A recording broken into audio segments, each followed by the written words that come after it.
Welcome to our insightful and impressive story today. Millionaire takes homeless woman to ex-wife's wedding, but everyone is shocked. In this fascinating story, we explore an unexpected twist of fate, where a millionaire extends a surprising invitation to a homeless woman. This intriguing journey begins when the wealthy man, prompted by a series of unforeseen events, decides to ask her to accompany him as his date to his ex-wife's wedding. This unlikely pairing sets the stage for a captivating narrative filled with unpredictability and emotion. The millionaire, a man who seemingly has it all, chooses to break away from societal norms and offer a gesture of kindness to someone in need. His invitation not only changes the course of his own life, but also opens new doors for the homeless woman who has faced countless challenges at the wedding. Inform us if you are enthusiastic about this narrative. If you are, press 1 if you found the video to be enjoyable. If this is not the case, press 0. Your comments are a great source of motivation for me to collect more stories that are uplifting and meaningful. His 7-year-old daughter, the only source of light in his complex life, gently stroked his hair and whispered, "Joyce, sweetheart, it's time to get up. We've got a big day ahead. Come on. We can't be late for school." Joyce rubbed her sleepy eyes, reluctant to leave the warmth of her bed, and mumbled, "Dad, just 5 more minutes, please. And I don't want cereal for breakfast, okay? And I really don't want to go to your office after school. It's boring." Trying to balance firmness with affection, Jonathan replied, "No cereal today. I made toast with your favorite jam. And as for the office, Haley, my secretary, will pick you up after school. You know you're too young to stay home alone, right? Plus, your babysitter's still sick and can't come. Let's go, Angel. I'll be waiting for you at breakfast." Jonathan's life, despite being one of luxury and success as one of the city's top architects, ran on a precisely scheduled routine. He'd take Joyce to school and head to the office, and his days were filled with meetings, projects, and negotiations that almost always stretched late into the night.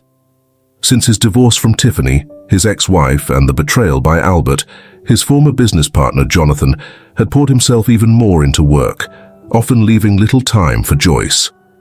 Starting his own architecture firm after the painful end of his previous partnership had been a bold but exhausting move. He had to start over, but he was able to regain a few clients who his ex-partner had taken and make new connections in nearby cities. With long workdays that started early and ended late, he rarely had the chance to enjoy time with Joyce. Sometimes he'd have to bring her to his office after school, as he was often too late getting home and worried about leaving her alone.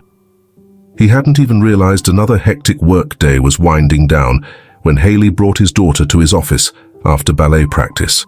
Joyce slouched in her chair, sharing bits about school, mentioning her grades, and then asked, "Dad, I don't want to be here in your office. It's so boring. Can I call Mom and go to her place? You can pick me up later tonight. She hasn't called me in a while and I miss her." Jonathan sighed deeply and replied, "Joyce, of course you can call her. She is your mom after all. But I'm not sure she'll have time for you right now. She's always got other important things going on." Joyce's face fell as she slowly dialed her mum's number on her cell. "Hi, Mum.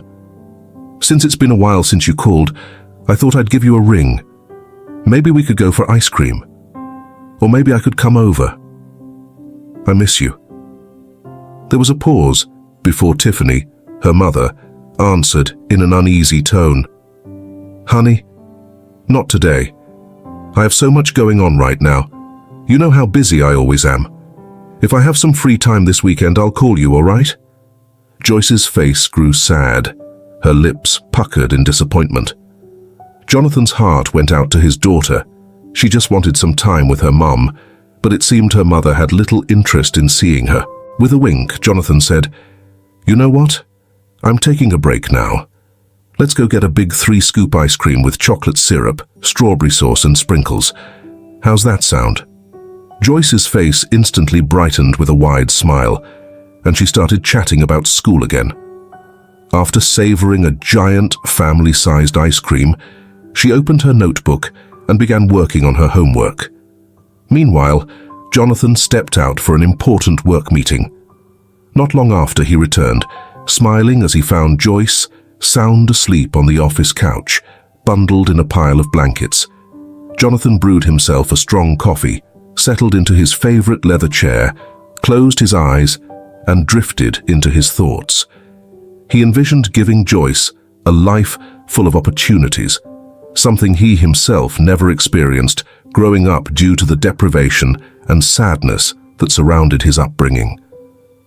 Jonathan's journey, from his early days to his success as a renowned architect, was marked by overcoming obstacles. He grew up in a troubled family, where love and support were in short supply. His parents were often in conflict, his father absent and consumed by alcohol, and his mother, worn down by work and frustration, couldn't offer any warmth or encouragement. Jonathan, however, possessed a sharp mind and an exceptional talent for design and architecture. From a young age, he stood out in school, especially excelling in subjects that demanded high-level reasoning and creativity. His teachers recognized his immense potential, often praising him for his dedication and skill. Beyond his studies, Jonathan had a hidden passion for sketching buildings and structures.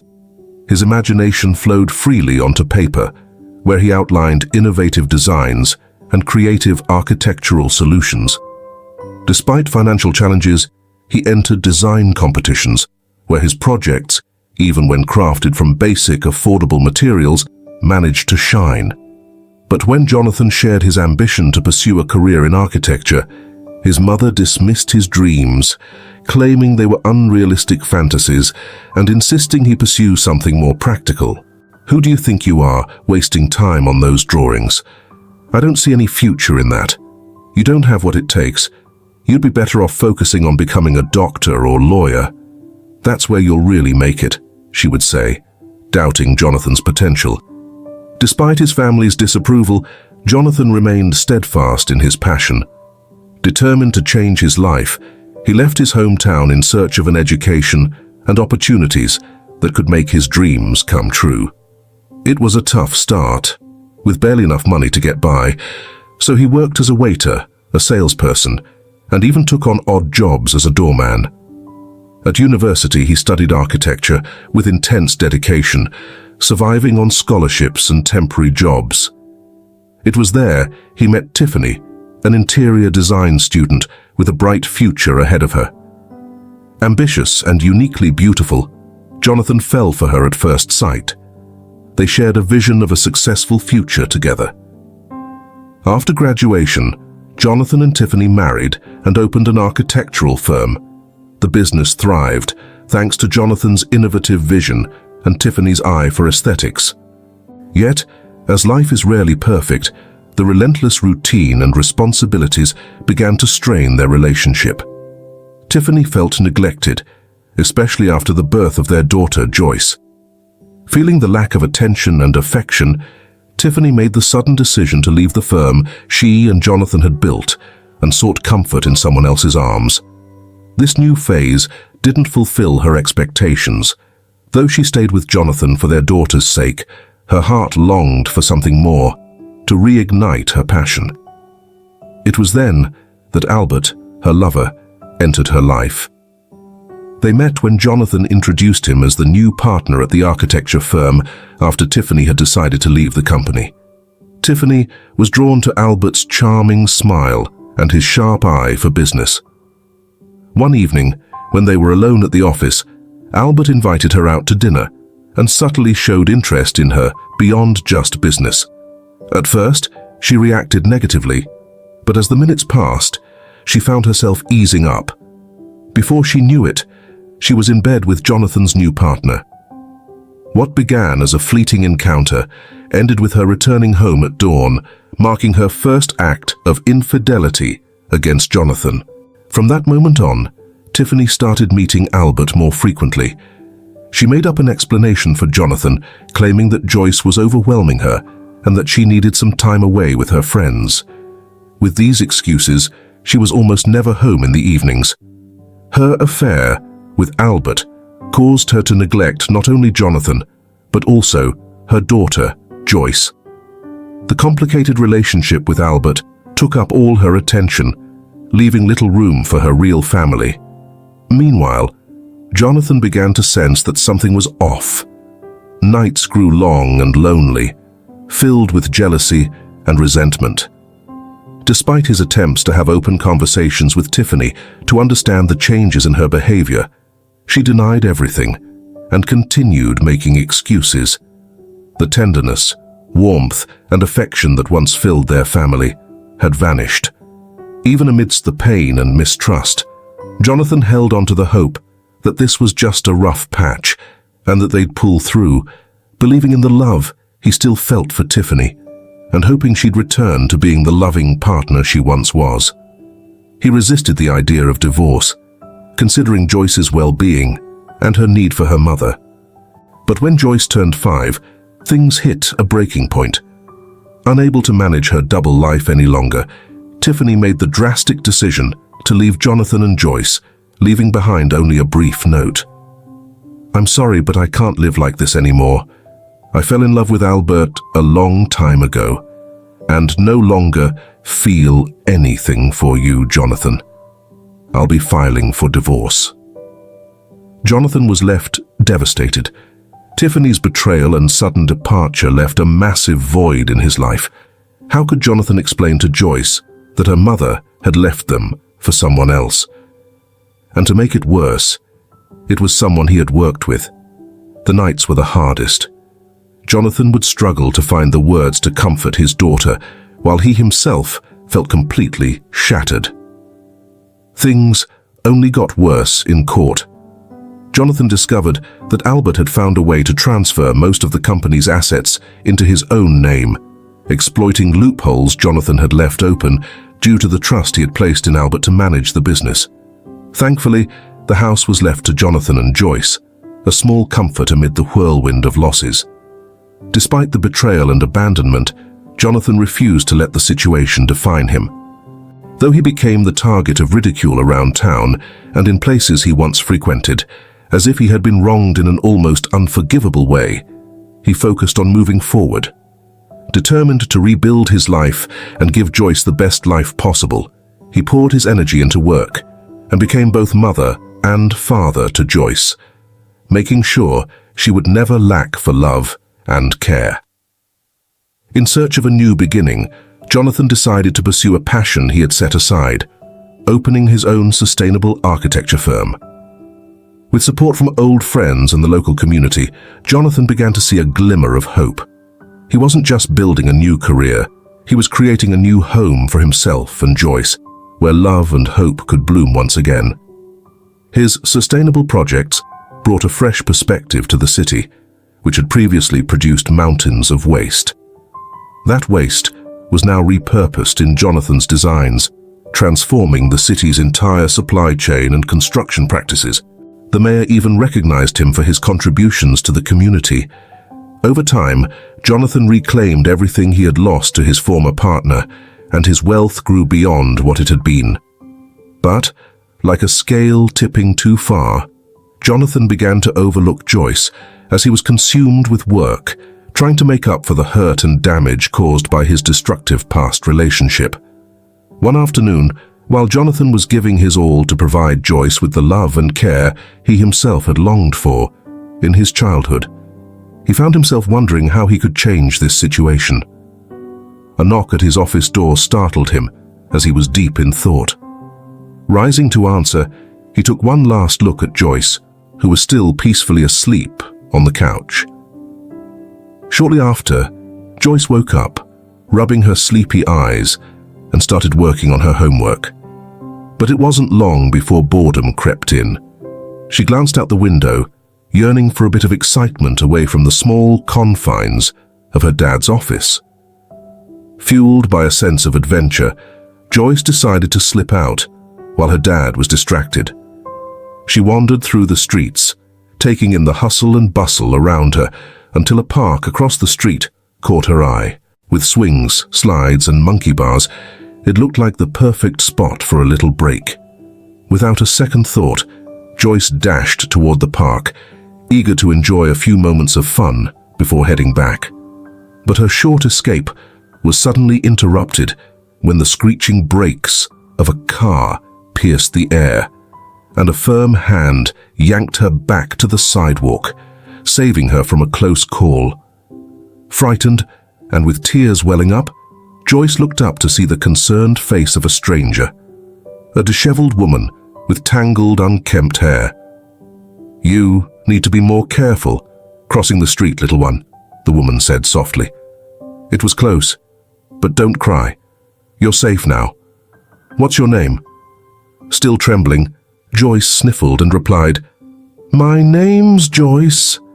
Where's your mom, Joyce? Why are you out here alone?" Joyce hesitated before saying, "My dad's working in that building. I just wanted to play a little. He's going to be so mad at me." Seeing the fear and innocence in Joyce's eyes, the stranger gave her a gentle smile and held out her hand. "It's okay, Joyce. Let's go back together before your dad even realizes you were gone." When Jonathan returned to the office, he noticed Joyce wasn't there. Panic set in as he began to blame himself for letting her out of his sight. He searched frantically throughout the building, checking rooms, offices, and bathrooms, but there was no sign of her.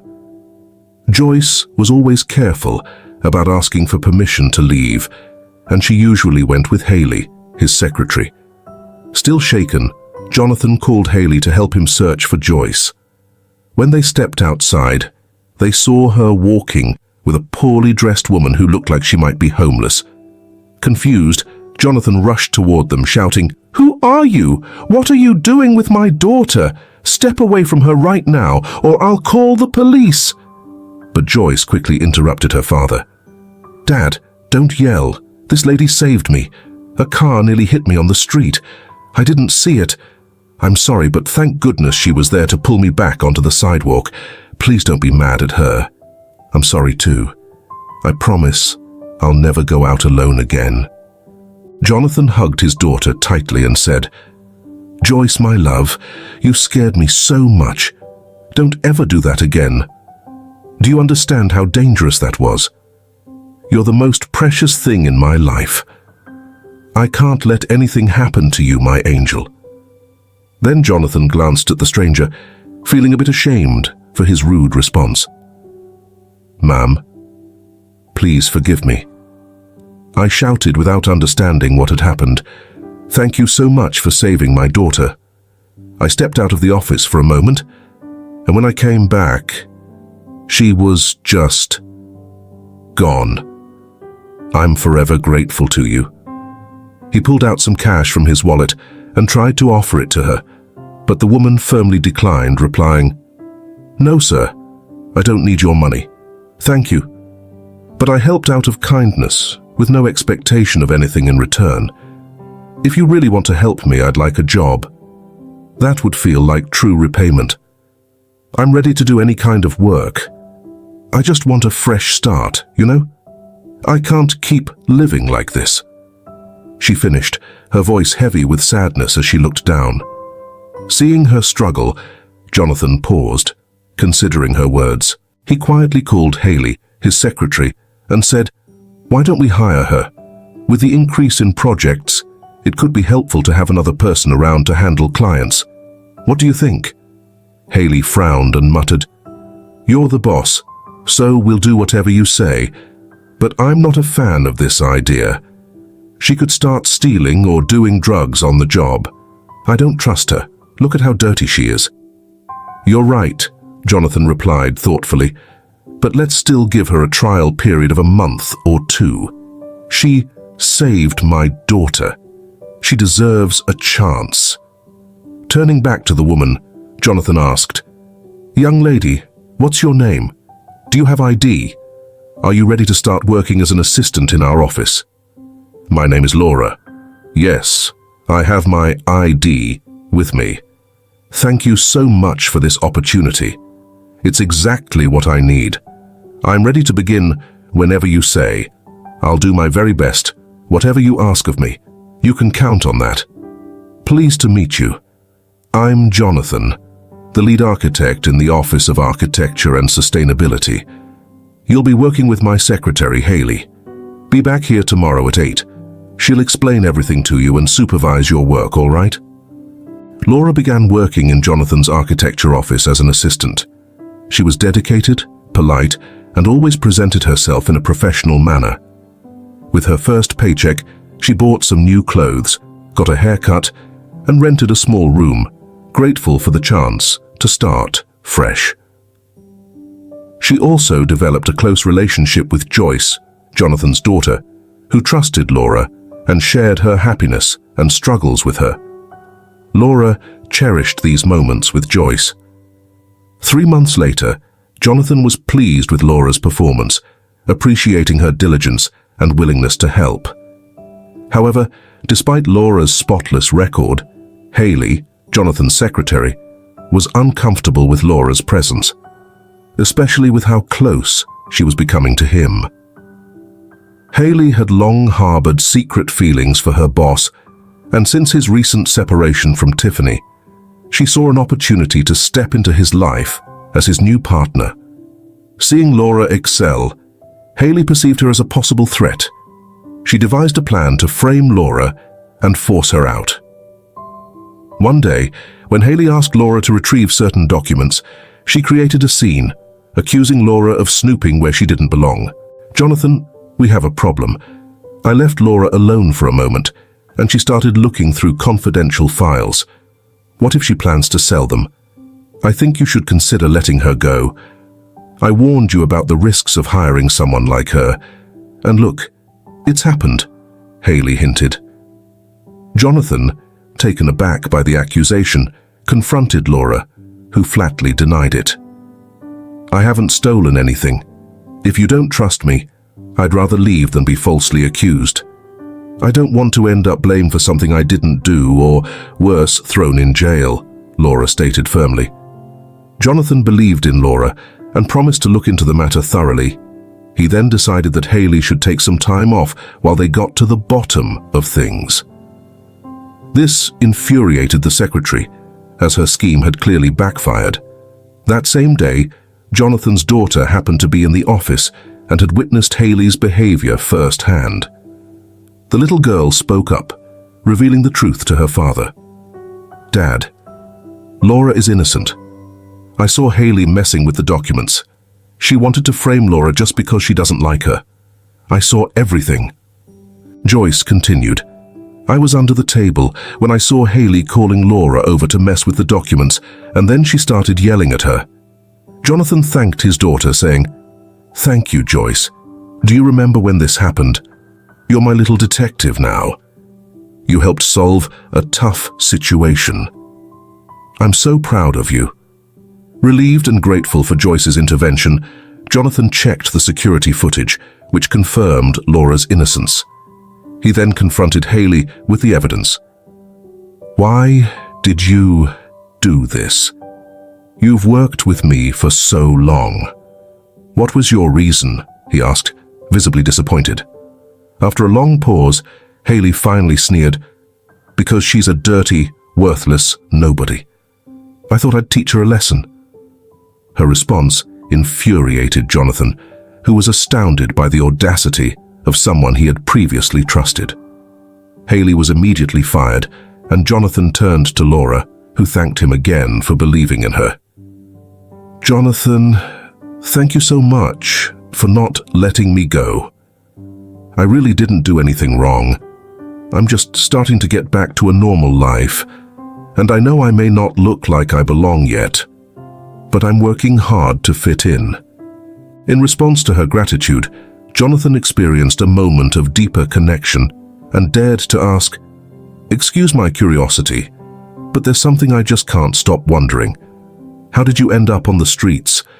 You seem like anyone else. No trace of drugs or alcohol. How did it happen?" How did it all happen? Laura then opened up to Jonathan, sharing the journey that had led her to the streets and how rescuing Joyce had given her a fresh purpose in life, saying, "It's hard to explain. My life has always been a series of ups and downs.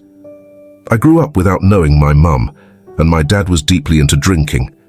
Despite all that, I thought I had a pretty regular childhood, even though our house always smelled like alcohol and cigarettes. My dad would bring different women around too, which pushed me away from any interest in drinking. After finishing school, I enrolled in a community college, landed a few jobs, and put a lot of effort into starting my own business, reaching a fair bit of success. I met a man who seemed like the perfect partner, but after we got married, he betrayed me in the worst way, taking off with all my money. All of a sudden, he was gone, taking everything we had, leaving me with nothing. I had no choice but to let go of my dreams and shut down my business. The money ran out, and I lost my home. It's hard to describe how I felt, but saving your daughter lit a spark of hope in me. It gave me the strength to start wanting to rebuild my life.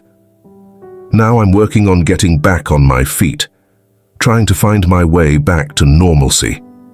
My goal is simple: to have a regular life, start a family, have kids, and in some way, give back to society. Jonathan listened intently before speaking. It's interesting. Our stories have so much in common. I grew up in a pretty dysfunctional family myself. My childhood wasn't great, and I don't even like thinking about it. My wife left me too and ran off with my former business partner. Not only did he betray me with her, but he also took a big portion of the fortune I had worked so hard to build. Joyce still misses her mom, but it seems like Tiffany forgot she even has a daughter. The last time she came to see Joyce was over 3 months ago.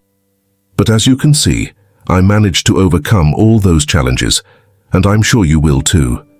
The most important thing is that you already have the will to change, and that's what matters.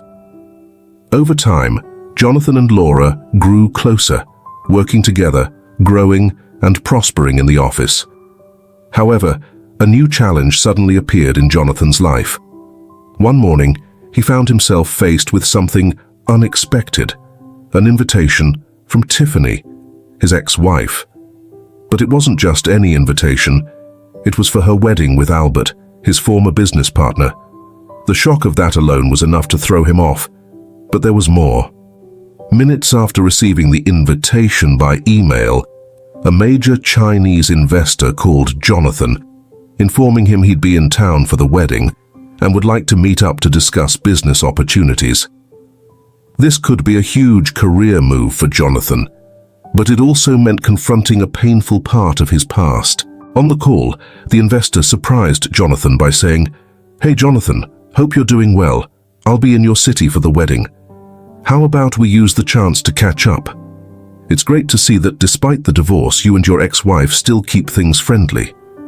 Remember, my trip is specifically for this wedding, and I'll be heading back right afterward. So can I count on you to be there?" Jonathan was at a loss. The thought of facing Albert, smugly marrying his ex-wife, felt humiliating, but he couldn't miss the chance to talk to this potential client. The investor, a powerful owner of several construction firms, promised a contract worth millions, which would give Jonathan's business a huge boost and benefit his local community. Without much thought, Jonathan replied, "Sure, I'll definitely be at Tiffany and Albert's wedding. See you there." After ending the call, Jonathan, still in disbelief, checked his email inbox again. Sure enough, there was the wedding invitation. He wondered, why would Tiffany invite me to this wedding? She doesn't even get along with Joyce. Was she planning to humiliate him in front of everyone? Or maybe she was trying to make peace and mend things with Joyce. Maybe she'd even set up this meeting with the Chinese investor to ensure he would attend. Tiffany knew him well. She knew he'd never turn down a meeting with an important investor. Either way, he knew he couldn't miss this wedding. Of course, Jonathan didn't want to go. He could already picture Tiffany's satisfied look alongside her former partner, Albert, while he still hadn't found anyone new. It would have been much better to show up with a girlfriend on his arm, but where was he going to find one in a week? So, Jonathan decided to ask Laura for help. Probably, she was the only person who could help him out of this jam. When Laura walked into Jonathan's office the next day, he greeted her with a bit of embarrassment and said, "Laura, you once told me that if I ever needed help, I could count on you, right? Well, I really need your help now more than ever." Without hesitation, Laura replied, "Of course. Just tell me what I need to do, and I'll help you however I can." Jonathan then laid out the entire situation with a potential client, ending with a surprising request. "Please, pretend to be my girlfriend just for the day. It would mean so much to me, and it could have a really positive impact on a lot of people's lives. Just for one day." Laura looked at him, surprised, and took a moment to think it over. "Look, Jonathan, you know I'd do anything to help, but the guests are going to pick up on the fact that I don't fit in with their circle, and that might make things worse." But Jonathan reassured her confidently, "Don't worry about that. We won't stay long. I just want my ex-wife to see me with someone else, to realize what she gave up when she left me for Albert, and to understand how important Joyce is to me. Plus, being at this event is critical for landing this client, which could do wonders for our firm and even our community. You won't need to say much. Just being by my side will do the trick. I'll get you an incredible dress and come up with a believable story about us." They carefully planned their appearance at the wedding, with Jonathan hoping his time with Laura by his side would make Tiffany reconsider her choices and also secure a new business opportunity with the potential investor there. The big day finally arrived. The wedding drew a large crowd to an upscale restaurant packed with notable figures from society. Jonathan entered, hand in hand with Laura. Their harmony was undeniable.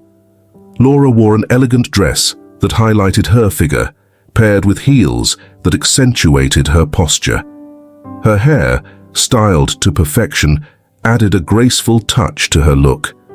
Jonathan, dressed in a tailored suit, looked dignified and confident.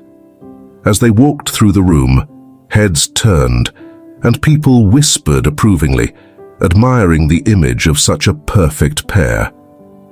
After greeting the guests and eventually the bride and groom, Jonathan approached Tiffany with a mysterious smile. "Congratulations on the wedding.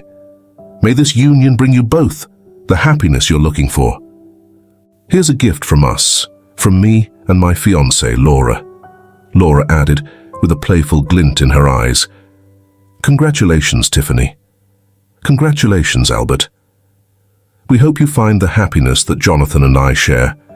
I still can't believe my luck in finding someone as extraordinary as him." Tiffany, taken aback by the revelation, watched the couple return to their table with a mix of surprise and jealousy. She stared at Jonathan and Laura with an inquisitive look, wondering, who is she?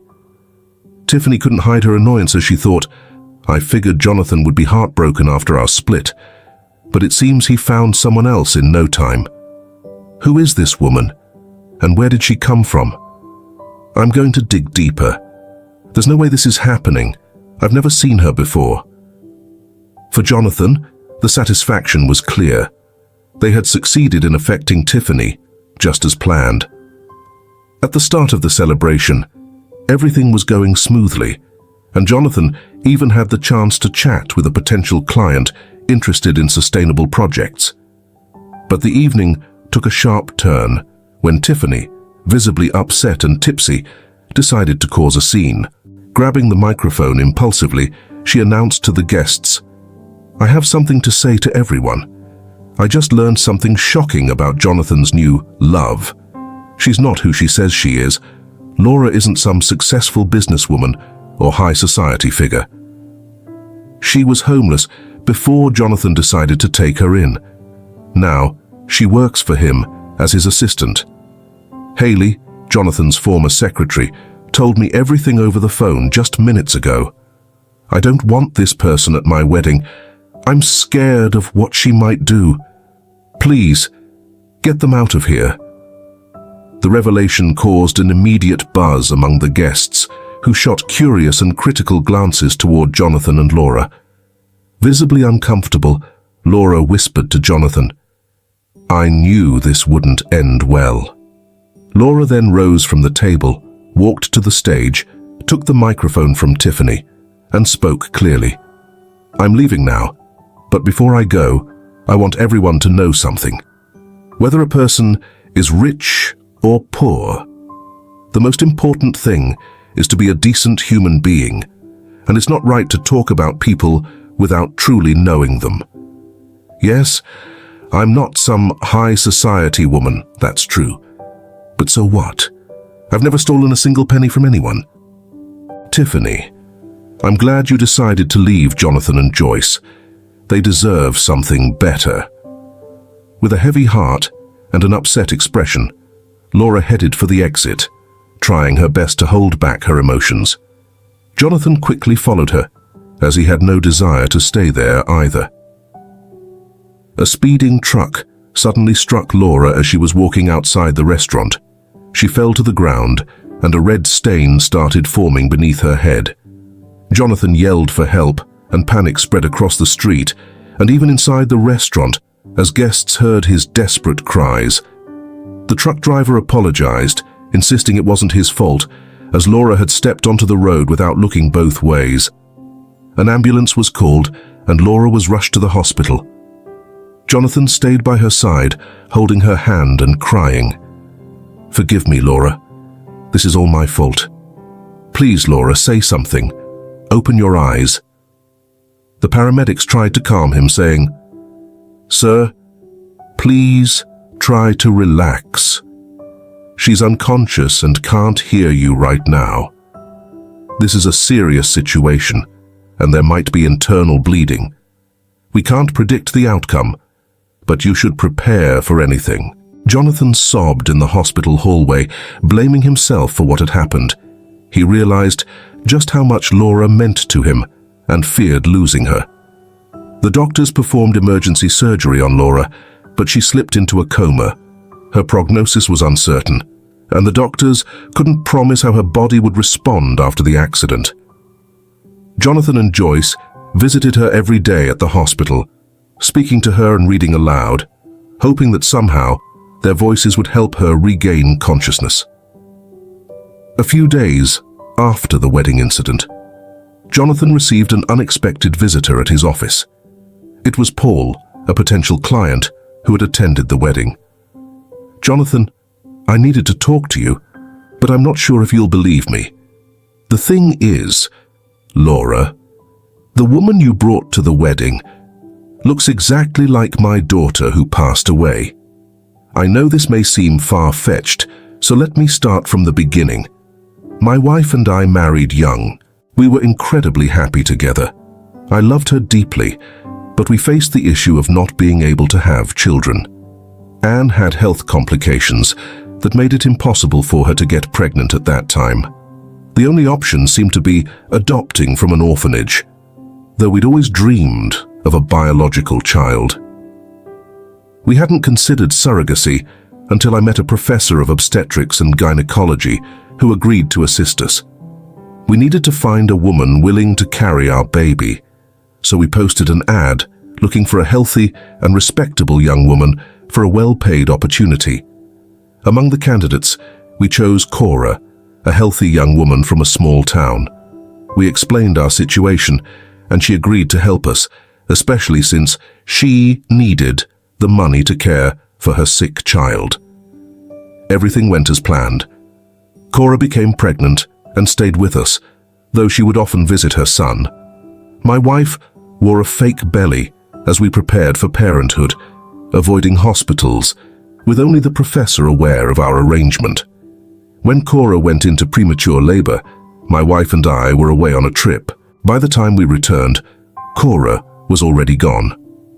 The doctor handed us the baby, saying he had given Cora the agreed payment. We paid the doctor to keep things quiet and were relieved not to have encountered any problems.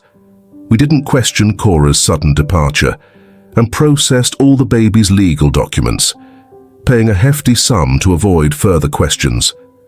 And so we began raising our daughter, Nora, as though she were our biological child.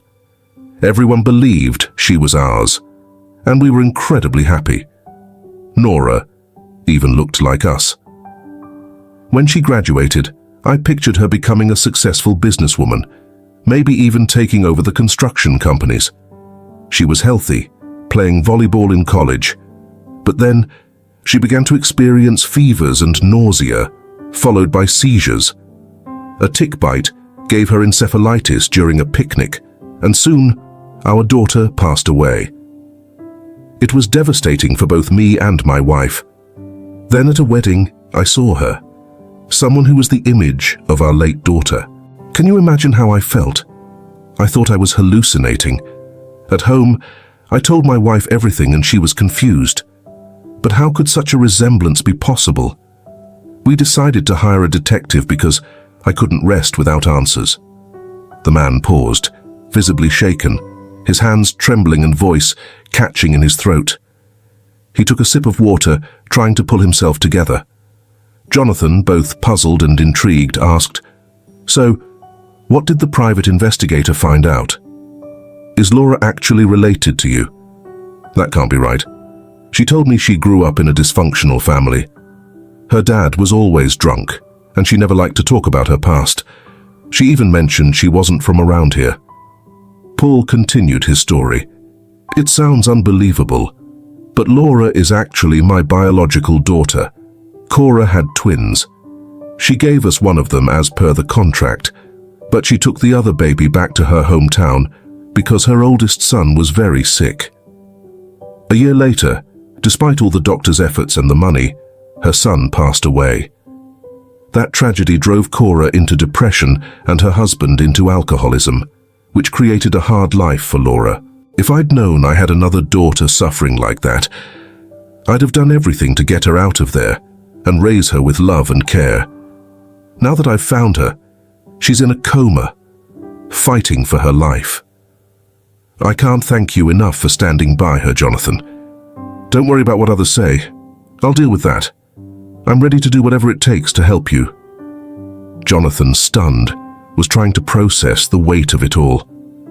"I'm glad to know Laura's your daughter, but I blame myself for encouraging her to come to this wedding with me. Now she might die because of me. I want to help her, but I don't know how. The doctors say her chances are slim." Paul responded, "All we can do now is wait," and Jonathan pressed him. "Wait for what?" Paul replied firmly, "Don't worry. We'll do whatever it takes to save my daughter. I'll find the best doctors. She'll be all right, I promise. I'll do everything in my power because now I finally have a reason to live. If she knew her father was here waiting, I think it'd help her wake up sooner." These words struck Jonathan deeply. After talking to Paul, Jonathan went to the hospital and entered her room. Laura was still lying in the bed, eyes closed, monitors blinking around her. He took her hand and squeezed it tightly. Her fingers were cold and motionless. He began to speak softly. "Laura, please, hear my voice. You have to wake up, Laura. Your dad, Paul, recognized you at that wedding and immediately knew you were his daughter. Can you hear me? He's right here for you, praying for your recovery. He's hoping with all his heart that you'll get better. He loves you deeply, and I'm here too, waiting. But not just as your boss, or even just a friend, but as someone who considers you the most cherished person in their life." It was only in this difficult moment that I realized how much you mean to me. How lucky are we to have you in our lives. Please, Laura, open your eyes. We all want this more than anything. You're not alone in this fight, do you hear me? It seemed impossible, but one of Laura's fingers moved. Moments later, she began to blink. The machines around her started beeping wildly, and Jonathan quickly called for the doctors. The doctor, stunned, said it was a true miracle that Laura had woken up. He explained that the odds of her waking up after so long were nearly zero. But now, here she was, awake and receiving the best medical care the city had to offer. With everyone's support, Laura gradually improved. At first, she didn't recognize many people.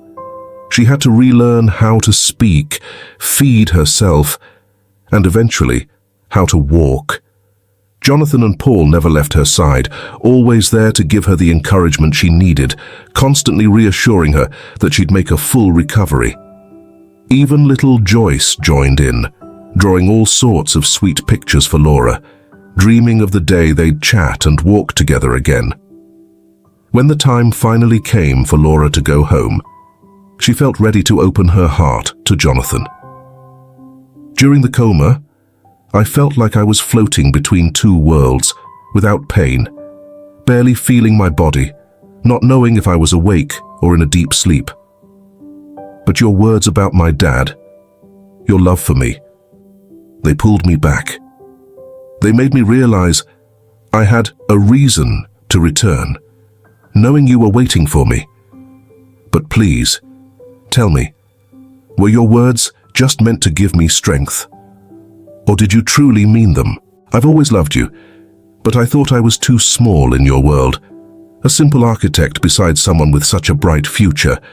I never believed we could be anything more than we were. But please, be honest with me now and don't give me false hope. With Laura's honesty, Jonathan knew it was time to be truthful. After speaking with his daughter Joyce, who supported him fully, he answered her with confidence. Laura, I swear I feel the same way about you, and I promise I won't let you slip out of my life. Joyce and I need you now more than ever. Be the mother and wife in our family. From the hospital, let's go straight home together. What do you think? Laura was overwhelmed with emotions. She could hardly believe her joy. Gently she hugged Jonathan, giving him a shy kiss on the lips. She looked into his eyes, and they shared a passionate kiss, pouring all their love and emotion into it. In that moment, they realized they couldn't live without each other, feeling as if fate had brought them together in this very way. But Laura still had an important meeting ahead, with her father. She wasn't quite able to comprehend how strangers had shaped her entire childhood, while her real parents raised her sister without even knowing they had another daughter. Paul picked them up, and they all went to his grand mansion in the city. What Laura saw astounded her. There were gardens, trees, fountains, vases, and various statues of Jesus and marble sculptures scattered throughout. She had never seen anything like it. An older woman, with kind eyes and a warm smile, came out to meet her and wrapped her in a tight embrace. Laura, my daughter, I can't believe it. You look so much like your sister. Even the little freckle under your chin is the same. My sweet girl, forgive us for not being there for you. We had no idea about you. We were deceived, but I'm so thankful we finally found each other. Laura felt like a little girl again, not wanting the hug to end. No one had ever held her or spoken to her so lovingly as a child. But now, hugging her real mother, she felt a deep sense of peace and warmth inside. She kissed her mother's hand and whispered, I'm so happy you found me and didn't give up on me. My life before meeting Jonathan was so miserable. There were times I didn't want to keep going because I felt like I didn't belong. I don't fully understand it all yet, but I want to make you proud of me, as your daughter. Paul, visibly moved, spoke in a steady voice. Laura, my child, all of this is yours now. We're never losing you again. I'd be honored if you chose to live with us and work in one of our companies. You have a bright future ahead. I'll teach you everything, and soon enough you'll be leading all our businesses. But I noticed you didn't bring any bags. You're not planning to stay with us, are you, my angel? Laura replied, Dad, Jonathan and I love each other, and I've decided to live with him and Joyce. The two of you have become like precious gems to me. But don't worry, I'll be visiting often, so we can really get to know each other better. I hope you understand. Paul warmly hugged his daughter and said, Look, honey, I'm so happy with your decision, because family is the most important thing we have in life. I wish you all the happiness in the world, because I know Jonathan, and I know how strong he is for all he's been through. I also know Tiffany, his ex-wife, a cruel and manipulative person who truly wronged Jonathan, yet he managed to rise above it all, and now he's leading big visionary businesses. He deserves a break. Jonathan needs someone by his side, and I believe you're the perfect person to be his new partner. Our home is always open to you both. We'd love to meet our granddaughter, spend time with her, and play together. From the first day Laura moved in with Jonathan and Joyce, she felt needed in that house. The little girl was happier than ever, finally having a real mother figure. She clung to Laura, following her everywhere, hardly ever wanting to leave her side. Unlike Tiffany, Laura was patient and kind, a great partner for Jonathan. She kept remembering her father Paul's advice, to give Jonathan the support he deserved and be the perfect partner he needed, always by his side. And that's exactly what she did. She was there to support him, offering comfort, love, and a listening ear, always ready with a smart solution to his problems. Jonathan could hardly believe it. Tiffany had never been that way. She had always demanded from him not only love but also money and other material things. Looking back, Jonathan realized he'd been like a servant to his ex-wife's endless demands, and every kind gesture from Laura made him more thankful for the path he'd taken. He finally felt peace and relief now that Tiffany was out of his life, recognizing that he would still be suffering if she hadn't left, especially after her betrayals with his former business partner. Following the scandal of their marriage, Tiffany had a nasty fight with her new husband, Albert, who had once been Jonathan's business partner. Albert, driven by anger and frustration, yelled, "Are you happy now, Tiffany? Look what you did to our marriage. You just had to embarrass Jonathan in front of everyone, and look at the disaster you caused. Why did you invite him without telling me? Well, congratulations. You managed to make him the center of attention while everyone completely forgot about us." Furthermore, that woman who was with Jonathan ended up barely clinging to life in the hospital because of the spectacle you created to throw them out of the party. Quite a start to your marriage, huh? Now I truly see who you are. Tiffany was left speechless, a hollow feeling settling in as she realized how disastrously her plans had spiraled out of control. Her frustration grew, driving her to drink far more than she usually would, and she fell into a habit of lashing out at Laura in petty, underhanded ways, hoping to hurt Jonathan through her. Ironically, Tiffany was the one who repeatedly suffered humiliation as a result of her own actions.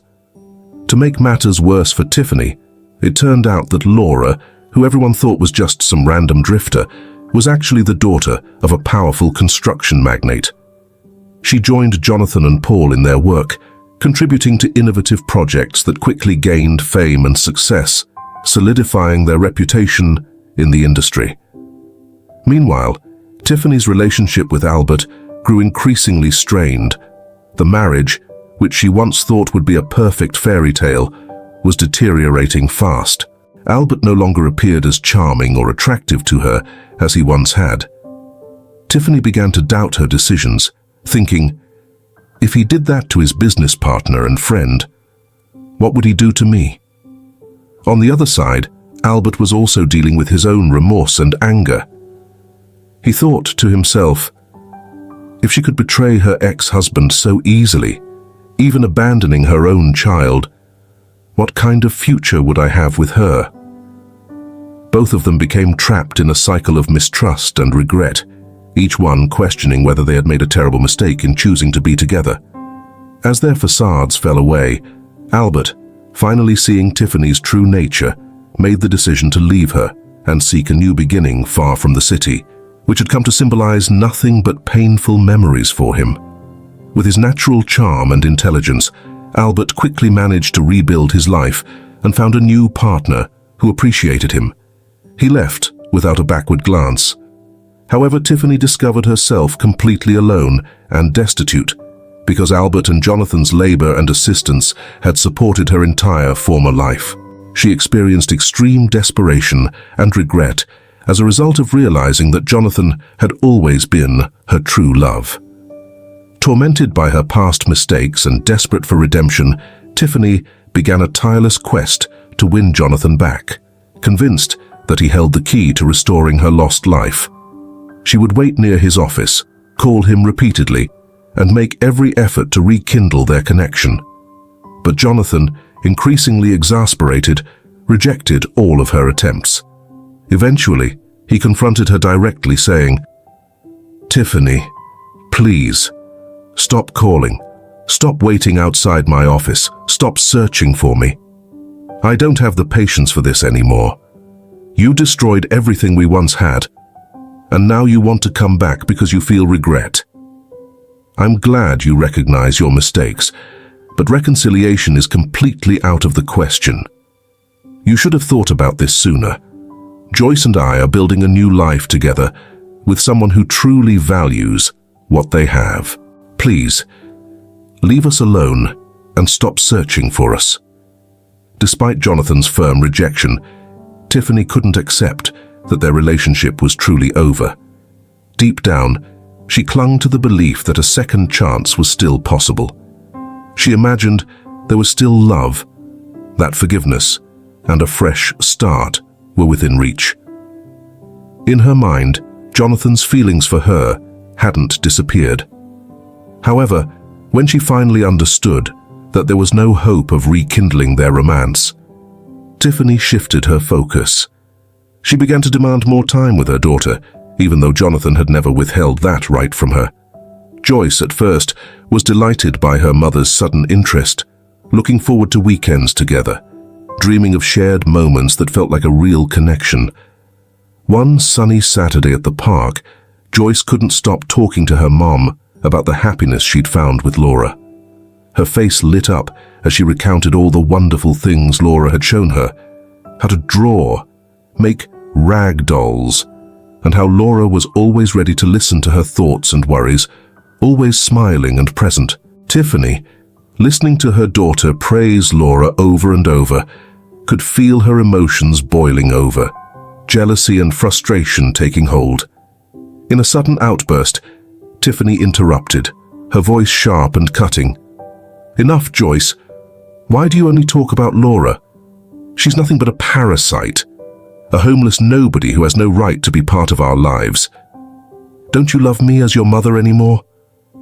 Joyce was stunned, her mother's anger startling her.